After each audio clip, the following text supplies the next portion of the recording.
Magkakaalaman na kung sino sa online competitors ang pasok sa Magic 8 ng Northern Luzon qualifiers ng Unity League. Samantala, handa na ang Ilocos Norte na siyang main host ng Unity League. Yan ang ulat ni Bien Manalo. Painit ng painit ang bakbakan sa ikalawang araw ng online competitions ng Unity League Mobile Legends Bang Bang Tournament ng Northern Luzon qualifiers. Malalaman na rin ang 8 matitirang siga ng Northern Luzon na uusad naman sa isang face-to-face competition sa susunod na linggo. Umabot sa halos 300 players ang sumali sa Northern Luzon leg ng Unity League.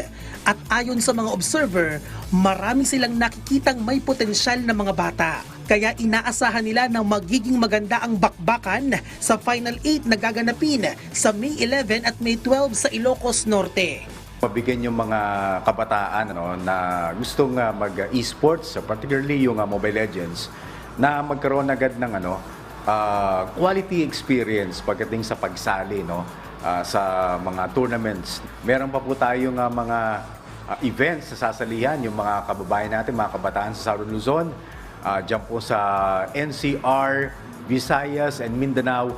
Pwede po kayong mag-register at sukatin ang inyong galing kung hanggang saan pagdating po sa Mobile Legends. Excited naman ang nasabing probinsya sa pangunguna ng kanilang gobernador na si Governor Matthew J. Marcos Manotoc dahil historic itong magaganap sa kanilang lugar. Ang Ilocos Norte kasi ang kauna-unahang host province ng Unity League.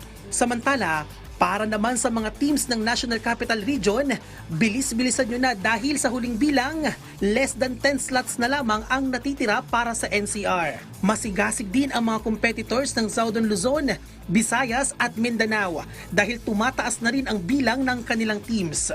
Ni-invite ko kayo sa Unity League. We have various tournament pa po sa South Luzon, sa Visayas, sa Mindanao, and sa NCR. So mag-register na po kayo. Sa ngayon ay open pa ang registration para sa mga nasabing rehiyon.